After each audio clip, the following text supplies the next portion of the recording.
ایک طرف سے دیکھیں تو وہ شرک خالص دکھائی دیتا ہے، دوسری طرف سے دیکھیں تو وہ توحید کامل دکھائی دیتی ہے۔ یہ فیصلہ خدا کی نظر نے کرنا ہے جو انسان کی ضمیر کی پاتال تک نگاہ رکھتا ہے۔ بس اپنے ضمیر کو ٹٹولتے ہوئے اس راہ میں آگے بڑھیں، اپنے نفس کا تزکیہ کرتے رہیں۔ ہمیں حقیقت میں دنیا سے کچھ نہیں لینا۔ اگر ہم خدا کے مواحد بندے خدا کی نظر میں آ جائیں تو غربت کی حالت میں جان دیں، تب بھی ہم دنیا کے ہر متمول انسان سے بڑھ کر ہیں۔ اگر سیاسی لحاظ سے غلامانہ زندگی بسر کرتے ہوئے بھی جان دیں، اگر ہم خدا کی نظر میں آتے ہیں تو یہی سب کچھ ہے۔ لیکن جب آپ خدا کی نظر میں آتے ہیں تو خدا کی عظمت اور اس کے عرفان اور اس کی معرفت کو بڑھانے کے لیے آپ کے دل میں ایک بے اختیار آگ سی لگ جاتی ہے۔ یہ وہ آگ ہے جو دنیا کی آگ کو ٹھنڈا کیا کرتی ہے، اور اس تڑپ کے ساتھ آپ دنیا کی طرف بڑھتے ہیں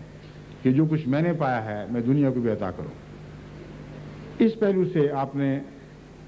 حضرت اقدس محمد مصطفیٰ صلی اللہ علیہ وآلہ وسلم کی سیرت کو سمجھ کر قدم پر قدم ملا کر قدم پر قدم رکھتے ہوئے، بلکہ جب بھی میں یہ کہتا ہوں تو میرے دل پہ ایک قسم کا زلزلہ سا آ جاتا ہے۔ آن حضرت کے قدم پر کیسے قدم رکھیں؟ میرا تو تصور بھی محمد رسول اللہ کے قدموں پہ سر رکھنے کی جرت نہیں پاتا۔ میں تو اس مضمون کو اپنے دل پہ یوں جاری کرتا ہوں کہ محمد مصطفیٰ کے قدموں کے نشان کو بوسے دیتے ہوئے آگے بڑھیں، سجدے خدا کو کریں اور محمد مصطفیٰ سے اس عشق کا اظہار کریں جو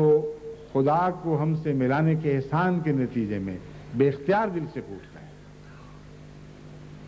یہی وہ راہ توحید ہے جو ساری دنیا کے لیے آج صراط مستقیم بنائی جائے گی، مگر آپ نے اس صراط مستقیم کے نقوش کو اجاگر کر کے اس کے کناروں کو خوب اچھی طرح سمجھتے ہوئے، جانتے ہوئے کہ کہاں قدم رکھنا ہے اور کہاں سے قدم کو روک لینا ہے، تمام خطرات کے مقامات سے آگاہ ہوتے ہوئے آپ نے سفر کرنا ہے۔ جب اپنے لیے آپ یہ صراط مستقیم تراشیں گے تو پھر دنیا کو دعوت اللہ کرنے کے مستحق ٹھہریں گے۔ اور صراط مستقیم کوئی فرضی چیز نہیں جو باہر پڑی ہوئی ہے۔ ہر انسان اپنے نفس کے اندر ایک صراط تراشتا ہے، ایک رستہ بناتا ہے جو شروع میں ایک چھوٹی سی پگڈنڈی کی صورت میں ظاہر ہوتا ہے، پھر وہ بڑھتا چلا جاتا ہے، پھیلتا چلا جاتا ہے، اور اگر وہ اس کی روش حضرت صلی اللہ علیہ وآلہ وسلم کے قدموں کی روش سے مماثلت رکھتی ہے، یعنی ان کی غلامی میں وہ قدم اٹھائے جا رہے ہیں، تو ہر اگلے قدم کے ساتھ یہ صراط بڑھتی چلی جاتی ہے، چوڑی ہوتی چلی جاتی ہے، محفوظ تر ہوتی چلی جاتی ہے۔ بس اس جذبے کے ساتھ اس مضمون کو سمجھتے ہوئے ہم نے دنیا کو توحید کی طرف بلانا ہے۔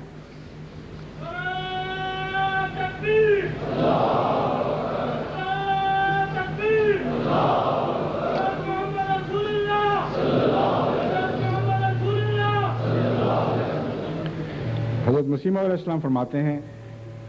نادان اور جاہل لوگ نفس امارہ کی تعلیم سے ایک بات سیکھ لیتے ہیں کہ صرف توحید کافی ہے، نبی کریم صلی اللہ علیہ وسلم کی پیروی کی ضرورت نہیں۔ فرماتے ہیں یہ بات کس سے سیکھتے ہیں؟ نفس امارہ کی تعلیم سے، یعنی اس بات کے پیچھے کوئی نیکی کا جذبہ نہیں ہوتا، ان کی انانیت کی گمراہی ہے جو ان کے لیے یہ بہانہ تراشتی ہے، اور توحید کے نام پر وہ شرک پیدا کرتے ہیں اور خود خدا بن بیٹھتے ہیں۔ وہ کہتے ہیں محمد مصطفیٰ صلی اللہ علیہ وآلہ وسلم کی یا کسی اور خدا کی طرف سے آئے ہوئے بندے کی ضرورت کیا ہے، توحید کافی ہے۔ مگر یاد رہے کہ توحید کی ماں نبی ہی ہوتا ہے جس سے توحید پیدا ہوتی ہے، اور خدا کے وجود کا اس سے پتہ لگتا ہے، اور خدا تعالیٰ سے زیادہ اتمام حجت کو کون جانتا ہے؟ اس نے اپنے نبی کریم کی سچائی ثابت کرنے کے لیے زمین و آسمان کو نشانوں سے بھر دیا، اب دیکھیں قرآن کریم نے جس کثرت سے نشان ہمارے سامنے رکھے ہیں،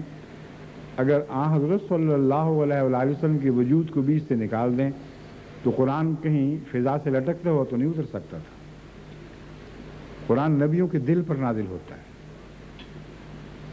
اور قرآن عظیم جس کو الکتاب کہتے ہیں، جو القرآن ہے، وہ صرف حضرت محمد مصطفیٰ صلی اللہ علیہ وآلہ وسلم کے دل پر نازل ہوا ہے۔ بس آپ سے فیض پائے بغیر کوئی انسان کہے کہ میں توحید کو سمجھ سکتا ہوں، اس سے بڑی جہالت اور کوئی ممکن نہیں۔ جتنے بھی نشانوں کی طرف آپ کی رہنمائی ہوتی ہے، آج قرآن ہے جو انگلیاں اٹھا کے وہ نشان دکھا رہا ہے، اور ہر زمانے کے نشان قرآن کے مرہون منت ہیں، اس قرآن کے مرہون منت ہیں جو حضرت محمد مصطفیٰ صلی اللہ علیہ وآلہ وسلم کے عرش قلب پر نازل ہوا۔ حضرت مسیح علیہ السلام فرماتے ہیں کہ خدا تعالیٰ اس زمانے میں بھی اسلام کی تائید میں بڑے بڑے نشان ظاہر کرتا ہے، اور جیسا کہ اس بارے میں خود صاحب تجربہ ہوں، اور میں دیکھتا ہوں کہ اگر میرے مقابل پر تمام دنیا کی قومیں جمع ہو جائیں اور اس بات کا بالمقابل امتحان ہو کہ کس کو خدا غیب کی خبریں دیتا ہے، اور کس کی دعائیں قبول کرتا ہے، اور کس کی مدد کرتا ہے، اور کس کے لیے بڑے بڑے نشان دکھاتا ہے، تو میں خدا کی قسم کھا کر کہتا ہوں کہ میں ہی غالب رہوں گا۔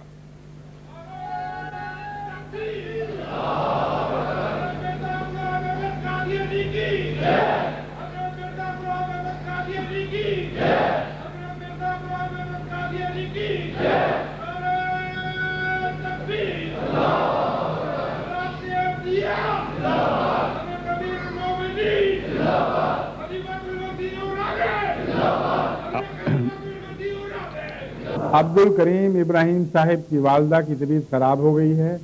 وہ فوری طور پر رجسٹریشن آفس میں پہنچ جائیں۔ عبد الکریم ابراہیم صاحب کی والدہ معمر ہیں، کچھ دیر سے بیمار چلی آ رہی ہیں، اب اس وقت زیادہ طبیعت خراب ہو گئی ہے۔ عبد الکریم صاحب اگر یہاں نہ ہوں تو جن کے علم میں ہو وہ کہاں ہیں، وہ ان کو اطلاع کر دیں۔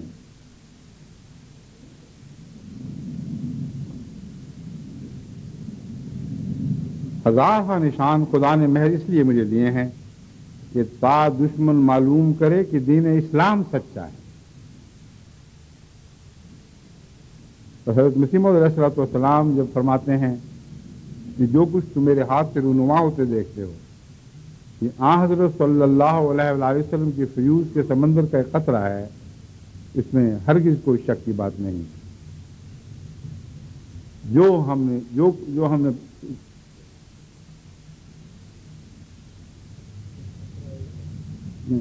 سب ہم نے اس سے پایا، شاہد ہے تو خدایا۔ حضرت مسیح موعود علیہ السلام اقرار کرتے ہیں، خدا کو گواہ بنا، سب ہم نے اس سے پایا، شاہد ہے تو خدایا۔ حضرت صلی اللہ علیہ وآلہ وسلم کی کامل پیروی کے بغیر اور آپ سے فیض یافتہ ہونے کے بغیر دنیا میں کوئی زندگی نہیں، زندگی کا کوئی تصور ہی نہیں۔ پھر عرض کرتے ہیں، کیونکہ محمد رسول اللہ علیہ وسلم کے ذکر کر رہے ہیں، اس لیے میں کہتا ہوں، پھر عرض کرتے ہیں، میں اپنی کوئی عزت نہیں چاہتا بلکہ اس کی عزت چاہتا ہوں جس کے لیے میں بھیجا گیا ہوں۔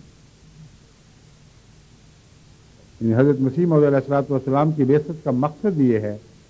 کہ حضرت اقدس محمد مصطفیٰ صلی اللہ علیہ وسلم کی شان صداقت کو ظاہر کریں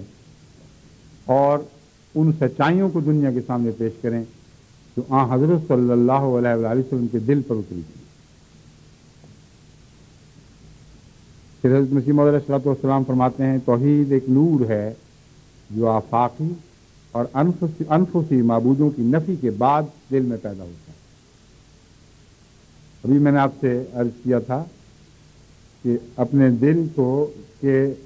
شرک کے پردوں کو ایک ایک کر کے اتارتے چلے جائیں،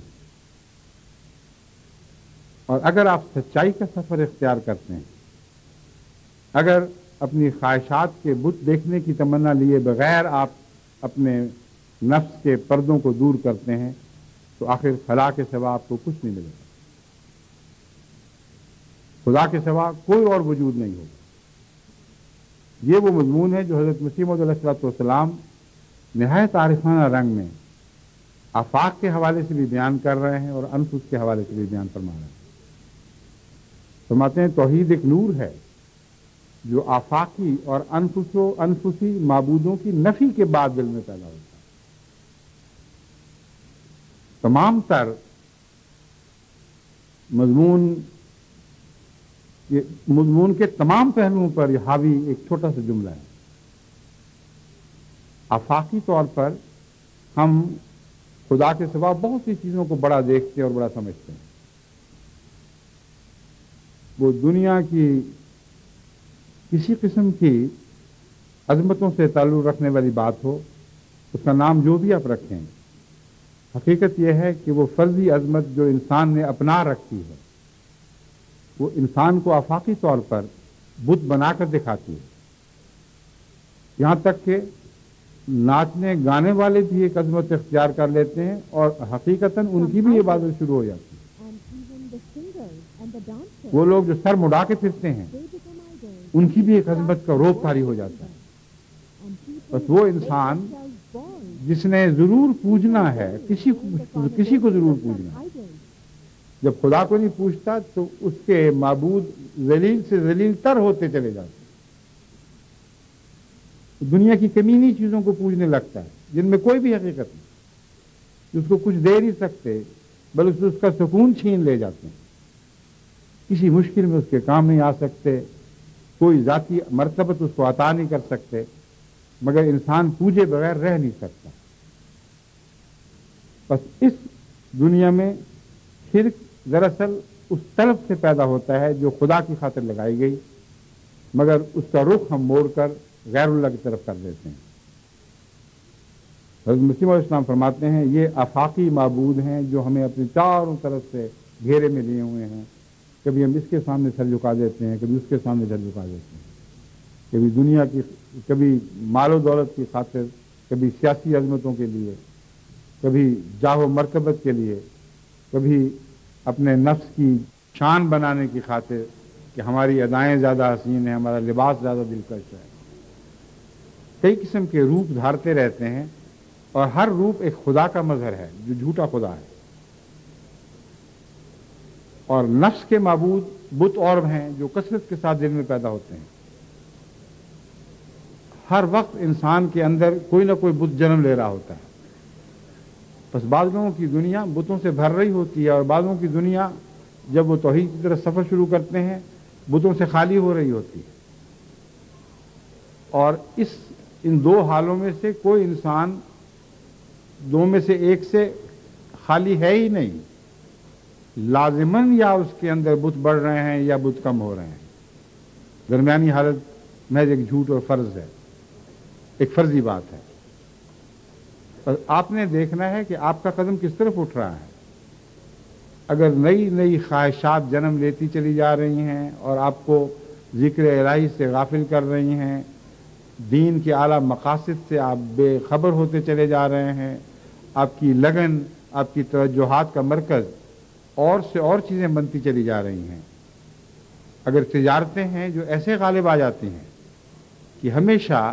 ان کے گھٹنے کا خوف آپ کے لیے جان لیوا بنتا رہتا ہے اور ان کے بڑھنے کی تمنا آپ کی حرص کو بڑھاتی چلی جاتی ہے، تو یاد رکھیں آپ بت پرست ہیں، اور یہ بت وہ ہیں جو آگے اور بتوں کو پیدا کرتے چلے جاتے ہیں۔ نہ ختم ہونے والا بتوں کی پیدائش کا ایک سلسلہ ہے جو جاری ہو جاتا ہے، اور جب آپ بت توڑنے لگتے ہیں تو پھر یہ واپسی کا سفر ہوتا ہے جو توحید کی طرف ہے۔ بس باشعور طور پر آپ کو توحید کی طرف سفر اختیار کرنا ہوگا، بیرونی بتوں کو بھی توڑنا ہوگا جو آفاقی بت ہیں اور انفسی بتوں کو بھی۔ اب حضرت مسیح موعود علیہ السلام کی فصاحت و بلاغت کا کمال ہے کہ نفسی نہیں فرمایا، انفسی فرمایا ہے، کیونکہ